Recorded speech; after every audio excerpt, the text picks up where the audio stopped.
Okay, welcome back. So last week, we ended talking about the afterlife, right? How we have a very, very different perception of afterlife. Says afterlife isn't a life that comes after this life.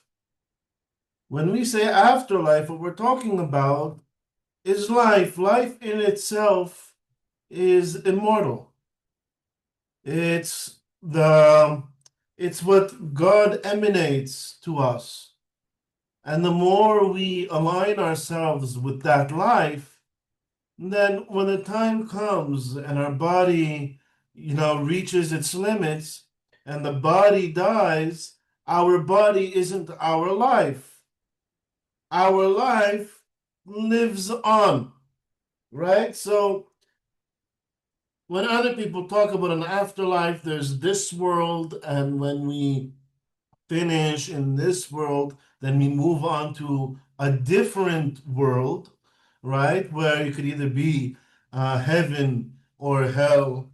That's basically how either the Christians or the Muslims see it. We say, no, that's not, there isn't another world. There is life in itself. There is the material world that we're living in now. And once we depart from our material being, we continue living without our material being in this, we'll call it, in this unity with the divine intellect. We'll call it that for now. Okay. So then the king of Kuzar, that's where we left off last week. And the king of Kuzar says, the expectations of other religions seem more material and sensual than what you describe. Their promised rewards are physical, yours are spiritual slash, we'll call it mental, intellectual. All right? Says they're promising something that, it's a lot more tangible, it's a lot more enticing, right?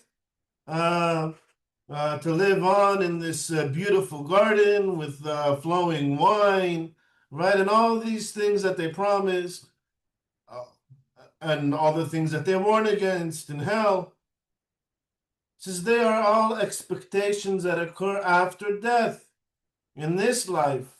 Nothing in their religious experience points towards them.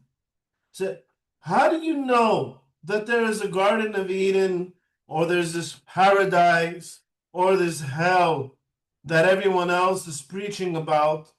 There is nothing in your life that points to it. Maybe there is, maybe there isn't, maybe they're just making it up. But our point is that when we're talking about an afterlife, that's something you can build and sense while you're alive here. Our religious experience is that just living on afterwards, but it starts here and now. It says, you see then that the heart of our promise is not about physical reward after death. The Torah's true reward is closeness to God. How is that achieved? Prophetic or near prophetic experience in this life. We don't need to wait till we pass away to sense this eternal life. Nowhere does our Torah say, if you keep this law, I will bring you after death into the gardens and pleasures. That is not one of the promises of the Torah. The Torah talks to us about our lives here on earth. Instead, God promises, you shall be my chosen people, right? You should be my segula from all the nations, and I will be your God. My presence will dwell among you. V'shachanti betocham. I will dwell among you. You will experience divine guidance, angels fighting your battles, right? Next week we'll be celebrating Hanukkah, right? Where a family of Kohanim took on the empire, the biggest empire at the time, and won, eventually beat them. A life uplifted above nature. We'll discuss that, what that means soon. All right, this happens in the Holy Land, the unique soil prepared for prophecy, the choicest land in the temperate zone. Remember, we discussed Eretz HaAkninim HaShavim, that has a very well-balanced climate. There's no how do you call it, extreme weather. The land of divine influence, the place where prophecy can take place. It's so fine-tuned, right? That it's like the only place where prophecy can actually happen.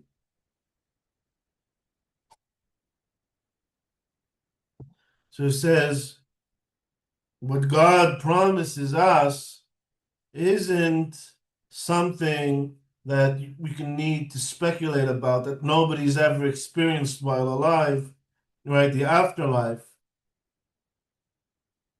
like hell or Gan Eden, says he's promising us a connection, a direct connection to him in our lives that can be detected, not just us personally feeling that connection, but also through divine providence and through the land that he gave us, which also reacts to divine providence.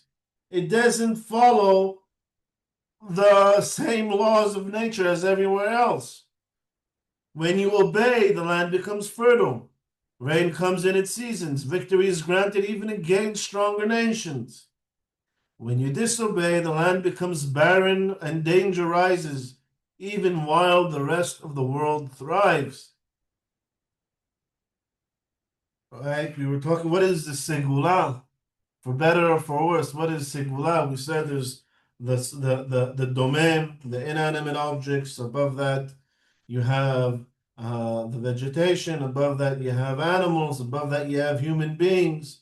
Right? All this is part of the natural order of the world. And all this right now is governed by the laws of nature. And then above that, you have the midaber, those who interact with God. That's the segula, and a nation that is governed directly by God. So he gave us a land that also follows this direct governance under God's providence. We follow the Torah, our land will flourish. If we don't, it'll stay barren. What was amazing is 2,000 years that we were out in exile, the land stayed barren.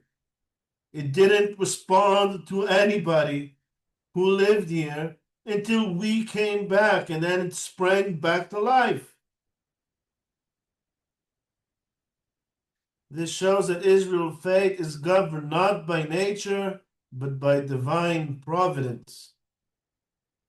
A person who attains closeness to God no longer fears death because he's already entered into the eternal presence. We're not going to get into that whole debate here. I cut out some of it, right? But we'll see with those who really got close to God, we say, mitatam bin shika. They passed away with a kiss, like Moshe and Miriam and Aharon. They had no fear of their coming death. They welcome the transition into, it's like moving into a new phase in your life. Right? I have a son, he's gonna be bar mitzvah soon. He doesn't fear being bar mitzvah, moving into the next phase of his life. Right? Or when someone goes into the army, maybe they have some fear a bit, or maybe they have excitement. It's evolving into your next phase in life. So those who really sensed this closeness to God didn't have this fear of departing from this world, because it's just a transition into this next phase in their life.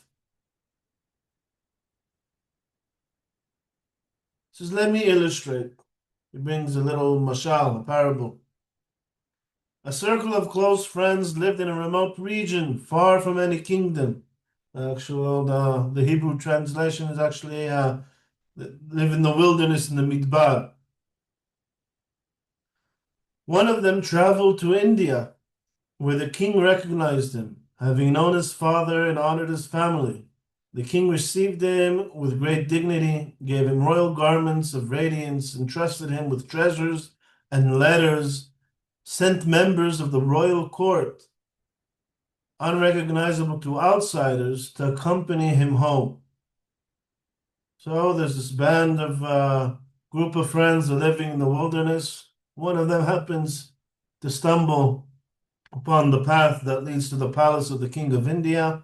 King of India knows his family from a long time ago, gives him a lot of kavod, sends him back with presents, with garments. When the traveler returned, his companions welcomed him with awe. They honored him and honored the royal escorts. He came back not on his own, but escorted. They built a special residence and began sending their own envoys to the king, guided by the king's emissaries, now familiar with the path. The path has already been discovered. All they need to do to get back to the king's palace is follow the instructions. Meanwhile, other peoples would say, we worship a faraway king, right? A transcendental king, right? We have no actual connection to him in our lives, and hope that after death we may reach his palace. Right? So when we're finished living in the wilderness, so we go to the palace. But we've already seen the palace. We had a messenger that went there and came back and brought things back with him. Other people, it's just speculation. They hope that one day, after they pass away, they'll enter the Garden of Eden. But these friends could say, we have already stood before the king. We have gifts, his messengers, and his guidance now in this life. There's a pasuk that we say on Shavuot, and before the prayers of Shavuot, we'll read out a Mizmor and Tehillim, and we read out a pasuk, a verse that says, Alita lamarom, you went up to the heavens, Shavita Shevi, you took hostages, Lakahta matanot ba'adam, and you brought back presents in man, or for man. Right? When Moshe went up, he came back down, and he brought us a Torah, he brought us 10 commandments. So the friends, that's the entire nation of Israel. There was one traveler who went and actually found the way there, that was Moshe. He was actually even guided there. The king is God himself, the garments of light, Moses' spiritual radiance, the treasures, the Torah and the commandments, the 10 commandments that Moshe Rabbeinu brought back with him. And since then, we have an envoy with us, the Shekhinah, and the angels that surround us and protect us. And there are other, right, those who went back and forth over the years. Says those are the prophets. Judaism isn't established on the experience of one person, right? We didn't have a Jesus or a Muhammad. We had an entire collective revelation and generations of prophets. It says, Kiflaim mi yotzei Misraim. There were thousands and thousands of prophets over the years. Just as the traveler's living connection surpasses distant hopes, so Israel's prophetic experience surpasses the afterlife claims of other religions. It's not a matter of speculation. We have a tradition of this experience. We all experience it. And we have actual artifacts that came from there. Other nations, however, saw none of this. They received no tangible revelation, no prophetic presence, no divine messengers. Maybe, if you believe their claims, they had one messenger, right? Let's believe their claims. Each one had one messenger, didn't have ongoing conversations with God. Instead, they were told, remain obedient, and after you die, you will join the king. If not, you will be punished in the next world. Now, this is probably a very important point. Is well, we also have this concept of a Gehenom. It's not even the same concept of Gehenom as the Christians. It's something completely different. Nowhere do we keep emphasizing the punishment that you'll get if you don't follow the Torah. It's not that we don't believe it, it's that it's not a big deal. It's not withholding us in the Torah. We experience this eternal life. There's no stronger experience than that. So we don't need to keep threatening people. Oy vavoy, if you don't keep the Torah, you're going to hell. We're going to raise the temperature. If you do this avirah, we're going to raise the temperature on you. But it's very, very essential to the upbringing of the religious follower in other religions. Some replied, but no one has ever returned to tell us what truly happens after death. So even though, and it's interesting because even though we also have this concept of Gan Eden and this concept of Gehenom, and we talk about Tehiyat HaMetim, the resurrection of the dead, and we talk about immortal Mashiach, and the Rambam, he also brings this exact same point in his introduction to Perek Halek. He says, that's not the Ikar. We believe in all these things, but how exactly is it? We have all sorts of speculations, all sorts of pieces of puzzles that we're putting together, right? But is Eliyahu Navi going to come and then resurrect the dead and then the Mashiach come? Or is it going to be the other way around? Are we going to build a temple first? Are we going to build a temple after? What's the sequence in all of these? We have some speculation, but Ain lo ra'ata Elohim zulatecha. He says nobody has, gone there and come back and seen it to report it to us.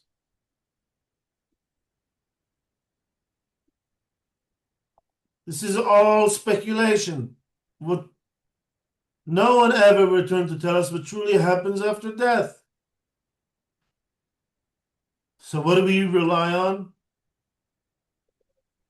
We rely on what we sense in our lives. Still, this arrangement satisfies them, it matches their worldview, and gave them a hopeful belief, right? Even though it's all a matter of speculation, still, it become very universal that there is some sort of eternal life, even though they don't really know what it is, they've never actually sensed it. It gives them some hope for an afterlife, however faint. That felt strong enough to inspire obedience, right? It was enough to get people to follow the king's instructions. This hope often led to pride and spiritual arrogance, right? And you see, it's called the conceit of scribes, where people now have to prove themselves to be more pious than others, even though it rested entirely on speculation.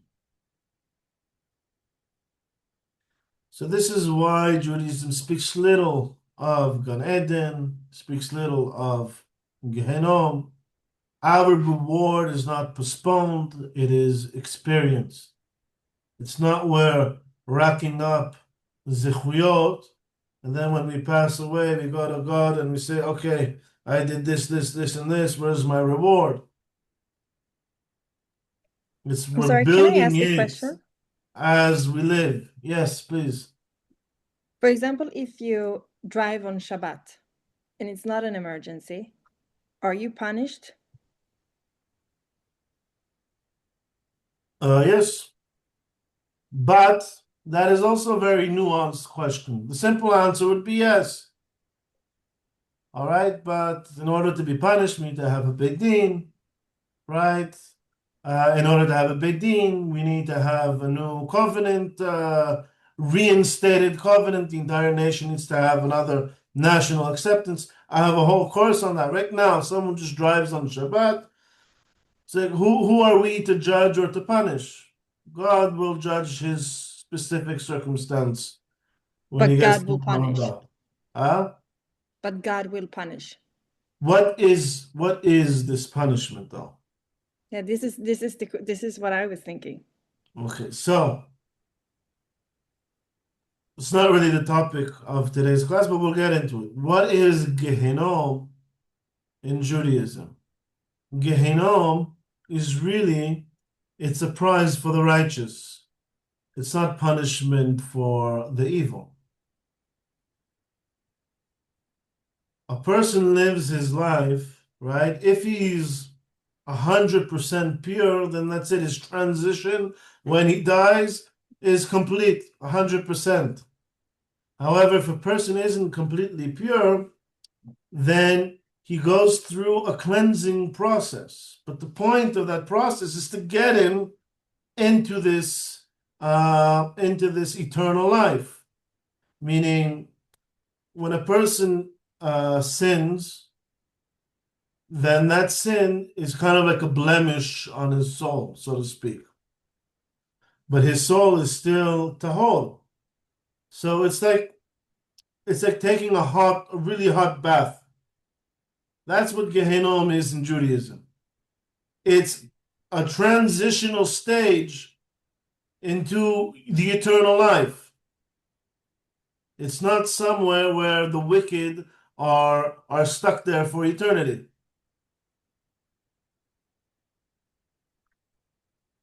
Even punishment, right? This kind of punishment in Judaism isn't about, punishing the wicked. It's more um, suffering the consequences of what you did to yourself. Right? If someone does something, we'll call it something foolish, and causes himself to lose his hand, he needs to live with that consequence. Is living the rest of his life without a hand now a punishment for the foolish action that he did? Some people may look at it like that, but it's a consequence of something foolish that he did.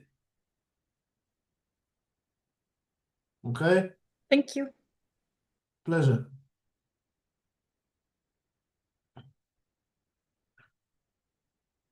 Okay, so the Kuzari is accepting now, for now, what the Hakam is saying. Says it defies common sense to say that when a person dies, body and soul simply vanish like an animal, and only philosophers survive. He says, okay, so you understand there's got to be a proper way to behave in order to have this eternal life, right? Um, all of most, all religions, right? They believe that when a person passes away, that, the soul doesn't just die with the body. It doesn't vanish like that of an animal. And only the super intelligent, the philosophers, those who spent their lives in meditation, they survive into this eternal life.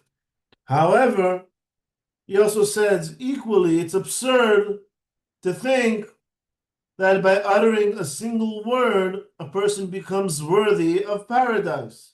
just accept Jesus, just accept Muhammad, right? According to Islam, there is one phrase that you need to say, and if you say it, that's it, you're granted paradise. Even if you lived this entire life as a brute and understood nothing of what that word means. Right? So even if you say, so you say a word, you say Hashem Echad, God is one, right? You have no idea what that means. So there's a religion that says you just need to say that, and that's it. No matter how you behave, no matter what you do, no matter what you think, whether you understand what you're saying or not,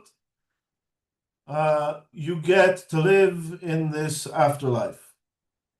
All right, so same way that common sense is that, or at least common sense back then to everyone was that the soul doesn't just die because the body dies, and you don't need to, or the afterlife isn't granted only to philosophers, so too, it doesn't make any sense that it's enough to just say one word to grant you an afterlife.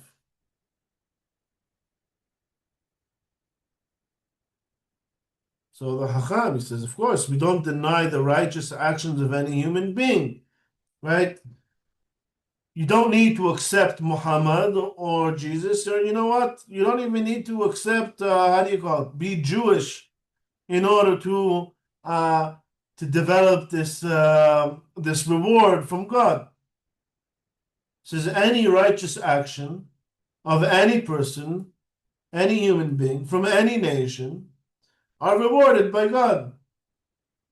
We have something called Hasidei Umot HaOlam, the righteous among the nations. V'yesh lehem chelek le'olam haba, and they also have a portion in the world to come. We don't need someone to accept our religion and be part of Am Yisrael in order to receive their olam haba. But the highest rank belongs to those who live close to God in this life. Right? Olam haba isn't something that you have or you don't. Senem Elohim isn't something that you have or you don't. It's a volume. You can have more of it and you can have less of it.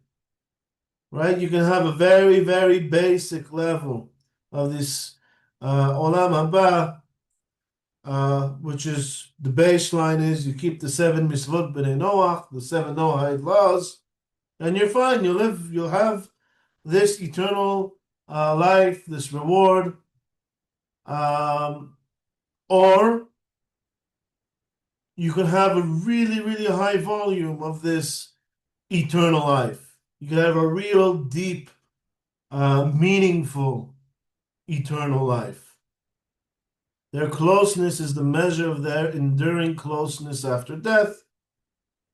So whatever you manage to deepen this connection while you were alive, that's how that'll dictate the depth, the strength of this connection, of this eternal life, the strength of this connection to God after the body passes away.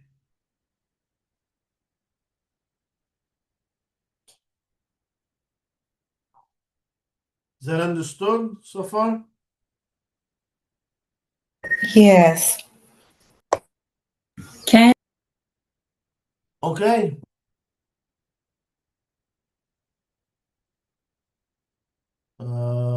I see there's a part here. I think there's a part here that wasn't copied. All right, so I'll just bring it in Ba'al Peh. And the rabbi, he goes on to say that, this closeness to God, it's not a matter of saying a word.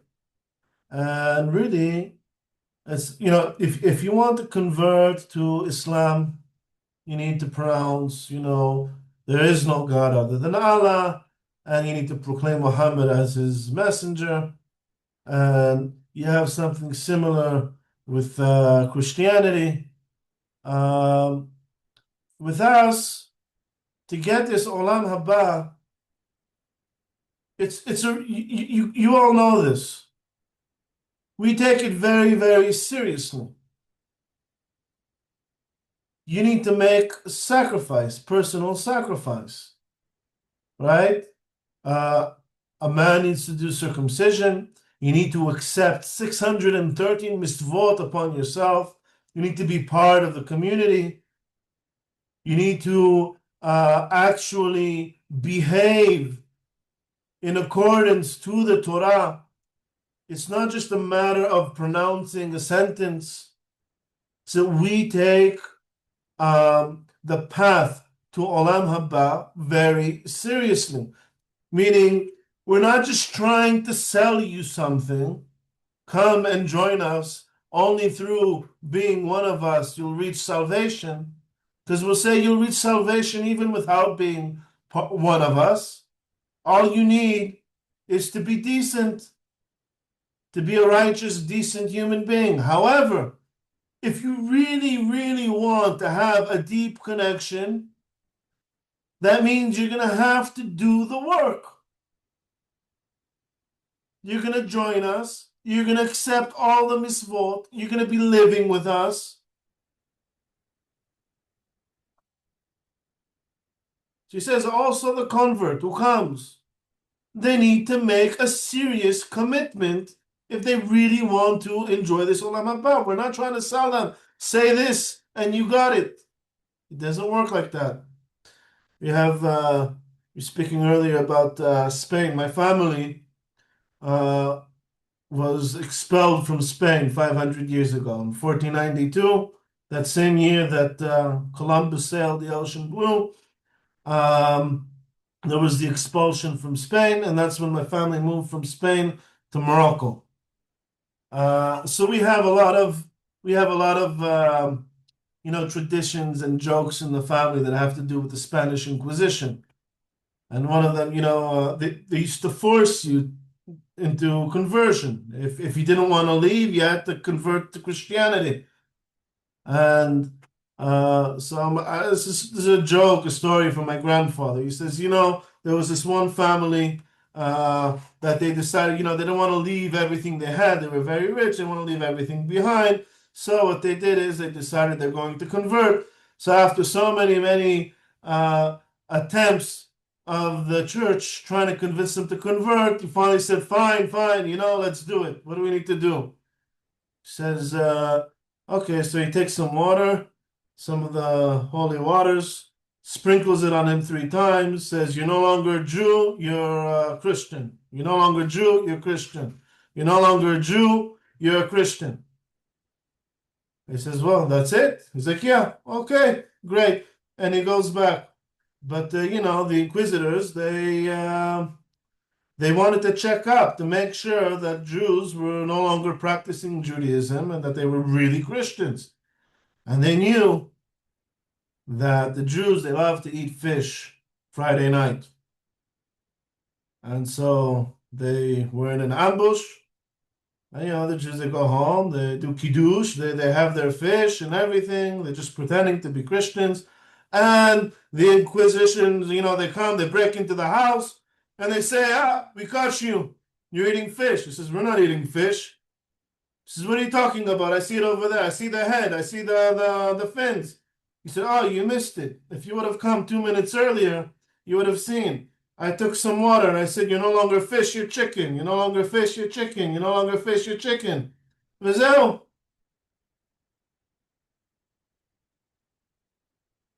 So we have a whole series of stories and jokes from the Inquisition in my family. We take our conversions very seriously because if you're serious and you really want to get the Olam Haba the way anyone else of the Am Sigula does, that means you want to become part of the Am Sigula and you're going to do the work the same way that we do it. The Olam Haba comes with work. A deep Olam Haba comes with work. And if you decided to join us, it's because you want to do that work.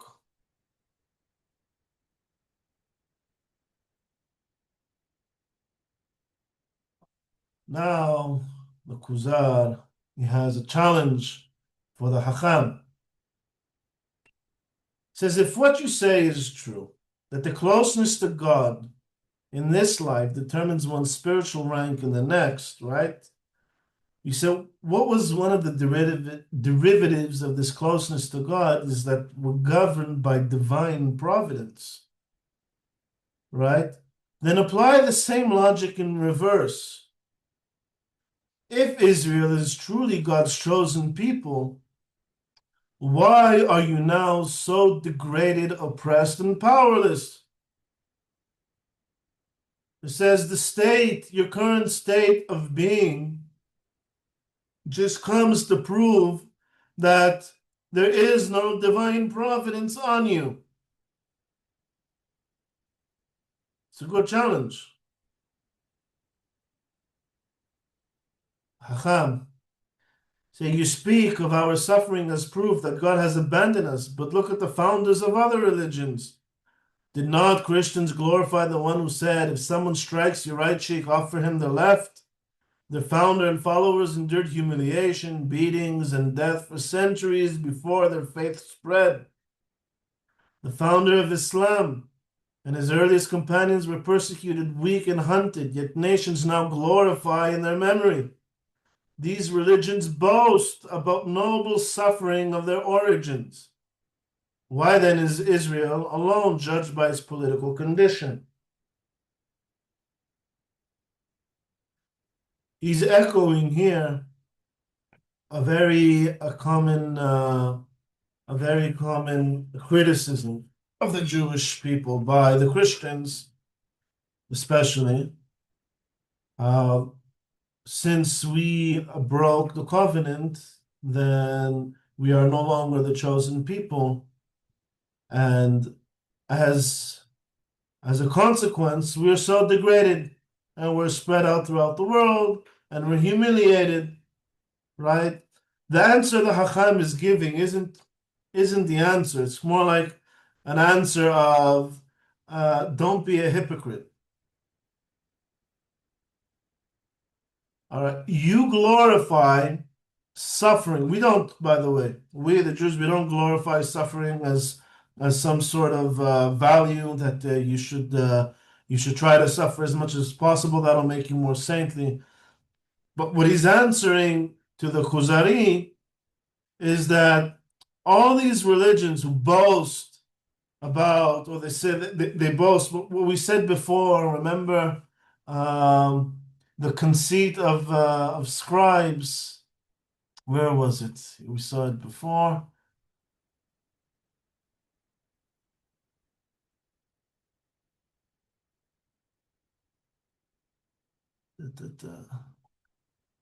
I can't find it now. All right. Here. Sorry.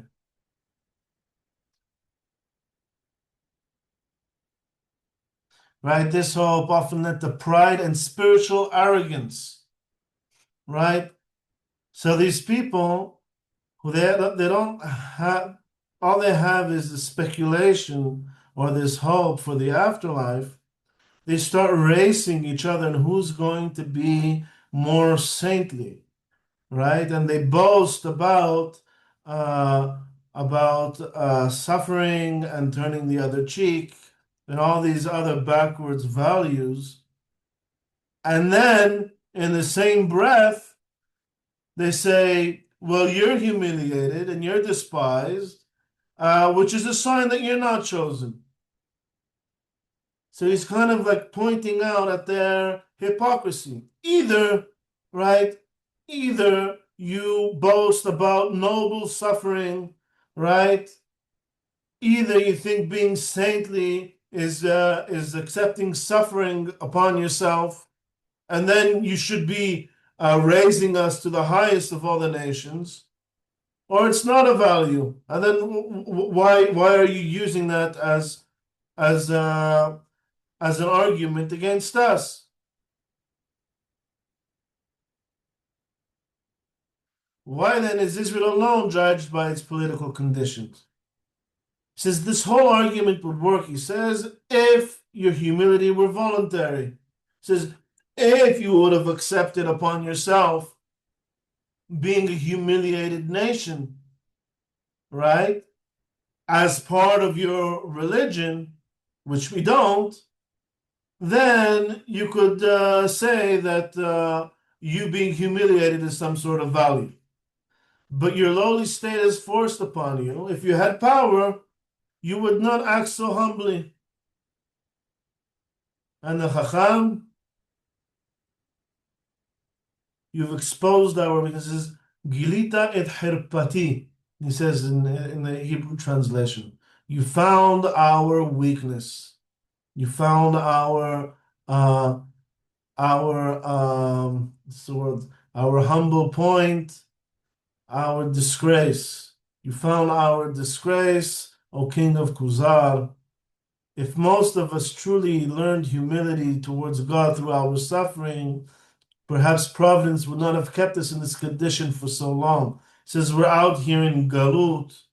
By the way, this isn't the first time. If you guys remember, when was the previous time in this course that the Chacham responded, Matzata makom herpati, you found our disgrace.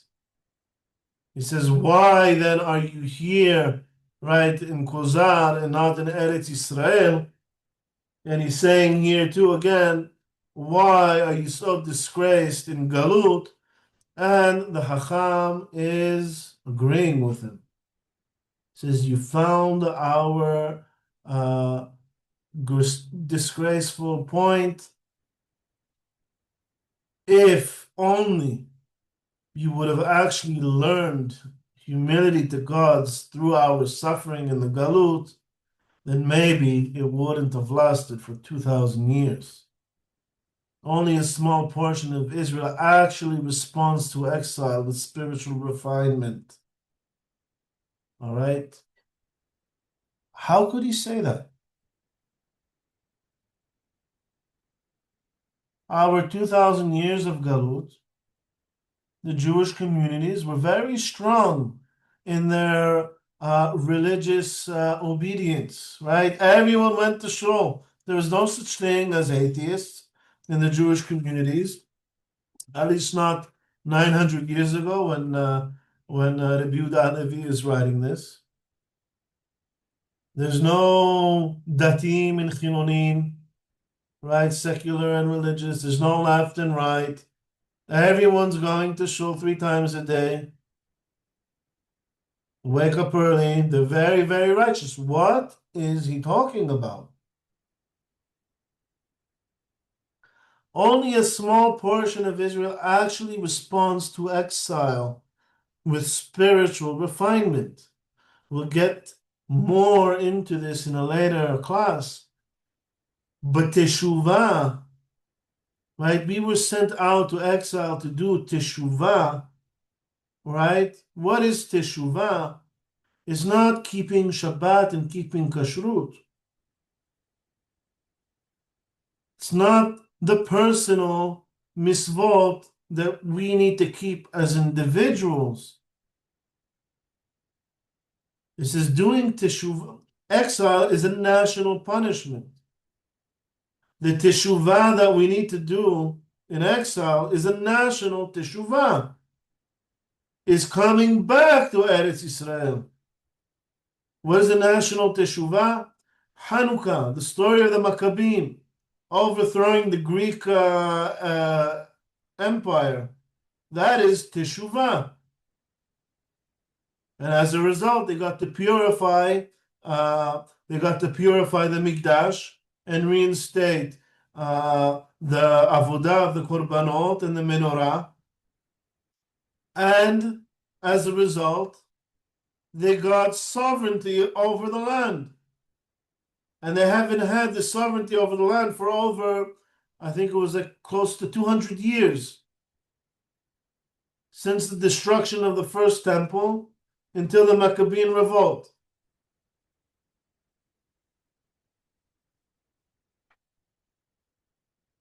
It says you expose our weakness, and this is a weakness that has been stuck with us for 2,000 years. And as Ben Gurion famously said, it's easy to take the Jew out of Galut. it's difficult to take the galut out of the Jew. Even today, where we did some sort of national teshuvah, we're still suffering from a galut mentality by not completely taking over our country. Yet, even so, many merit reward because they endure degradation not only out of necessity, but also out of free choice. Any Jew who could become equal to his oppressor by uttering one word and adopting another religion, the fact that he refrains is known to the just judge. He says, you know what? You're right. We're disgraced.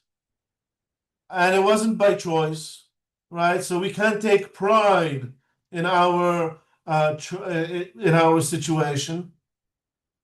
However, all it takes to get out of it is to accept Muhammad or to accept Jesus. That's all we ever needed to do, right? You're not Jew, you're Christian. You're not Jew, you're Christian. You're not Jew, you're Christian. It was that simple. Yet they still wouldn't do it. Why?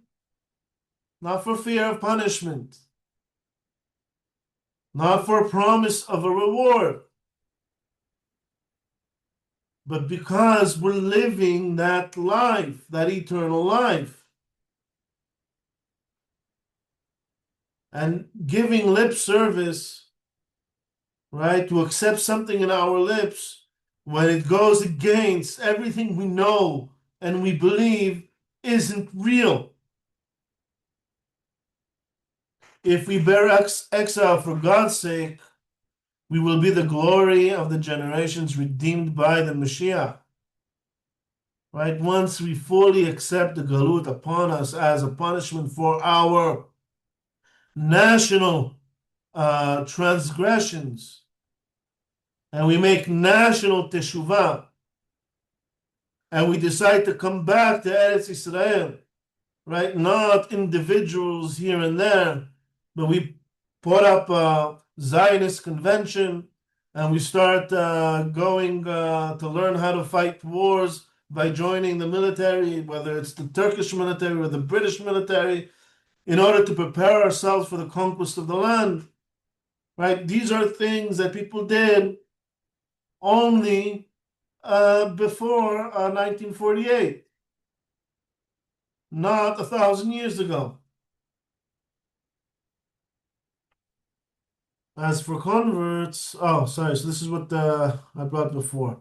We do not grant a convert equal spiritual standing through mere verbal declaration, right? It's not enough to just say that you want to be one of us. Conversion requires sacrifice, purity, knowledge. You need to learn Judaism. You need to know the 13 Ikarim. You need to go to the mikveh through purity and full acceptance of the commandments. Only then can he approach God, but never with the same prophetic potential as a born Israelite. So according to the Yehuda HaLevi, converts, he doesn't think converts will ever get prophecy. I don't know where he gets this from because it doesn't really fit in with the other things that he says, and definitely not with what Maimonides says. But as for the afterlife's promises, however, they get to take part in all the glory of Israel and the full redemption and the full Olam Haba. Coming and joining Am Yisrael is about learning the path to God from those who are walking that path. And the promise of that is while you're walking that path now, you sense that connection to God. While you join the nation, you feel that connection. You still get this divine providence. You're still part of the nation. You still sense this eternal life. And when the time comes to pass into the next phase in our lives, you have that eternal life. However, as for the afterlife promises that astonish you, right? The the Christians and the Muslims, they don't stop talking about heaven and hell, right? Says all these things. Well, know that our sages described paradise and hell long ago in great detail, the structure, the dimensions, the nature of the reward and punishment. In fact, they speak about these matters far more excessively than any other religion. Says we're not obsessed with this. However, all these things that the Christians and Muslims are talking to you about heaven and hell, we spoke about it too before them. Right here, like the body returns to the earth of the dust, spirit returns to the Creator, the dead will one day be resurrected. Right, that a prophet Eliyahu will come at the end of days. Even the concept of Gan Eden and Gehenom come directly from the Torah and Jewish tradition. What the Muslims and the Christians are preaching about Gan Eden and Gehenom, they learned it from us. Gan Eden, paradise here, refers to the exalted abode originally intended for Adam, right? Where does that come from? That's from Bereshit, where he would have lived forever had he not sinned. It's not even a physical place. It's that state of eternal life that Adam would have lived had he not sinned, which eventually, by the way, that is the eternal life that you get to after you pass away, once you accept the Torah and follow the Mitzvot. Gehenom, this anyone who was on the trip that we had in Jerusalem will already know this. Gehenom was simply the name of a valley near Jerusalem where refuses and bones were burned, a place of continual fire that was always burning there of bones. There was the pagans used to bring human sacrifice over there, and so Gehenom became a name of a place of eternal burning as a metaphor, which later became a metaphor for spiritual purification, right? Because it's a place of eternal fire and burning. Gehenom, right, means Ge, the valley of Hinnom. Gehinnom. So he says, it itself is a Hebrew word. When the Muslims say Jahannam, and they're talking about hell, they can't even say it in Arabic. They have to say it in Hebrew. It's a Hebrew word. All the foundations of afterlife doctrine were already ours. So the Kuzari says, so in truth, nothing fundamentally new has appeared since your religion was revealed. What hidush did Islam bring to the world? What hidush did Christianity bring to the world? Everything they're preaching was based on our Torah to begin with.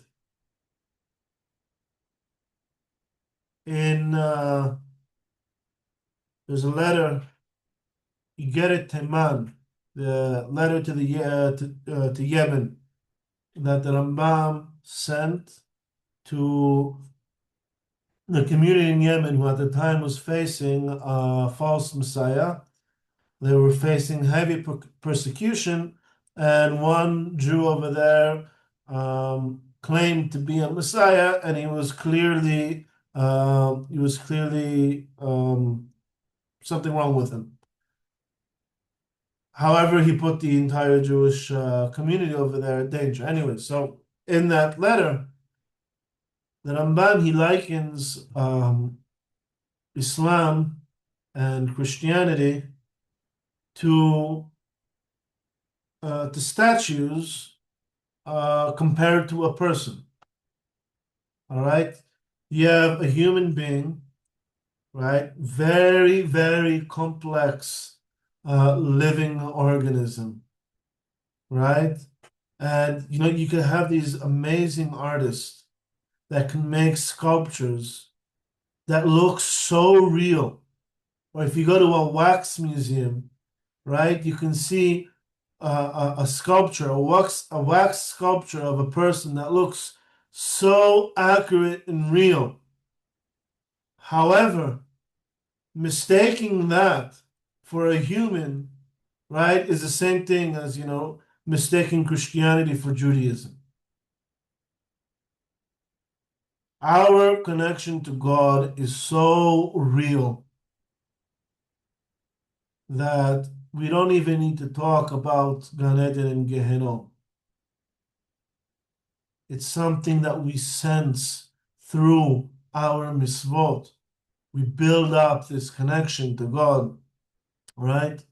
It's true, we do have a concept of Gan Eden and Gehenna, but those who don't have that connection, that don't have that profound feeling of closeness to God, they start taking all these uh, other less meaningful parts of our religion and use it as a way to get people to convert to their religion, right? They say there is a God and they say there is an afterlife. No one's ever experienced it, no one knows what it is. However, if you do as I say, right, you're king, if you do as I say, then when you die, you'll live on forever. And if you don't do as I say, then you will be burned for eternity. All right, this is the relation between a real, profound connection to God and what we call someone an imposter, someone trying to take some of our lessons and reintroduce them to the world, dumbed down and very, very shallow version of Judaism. And this, by the way, is the end of the first section of Sefer Kuzari. Next week, I think we're on break for Hanukkah. Yeah, yeah, All right, great. so when we get back after the break, we'll continue with the second section of Sefer Kuzari. And if anyone has any questions, insights, anything they'd like to say, please go ahead. It'll be 2 weeks before we meet again. Okay, excellent. So, Erev Tov.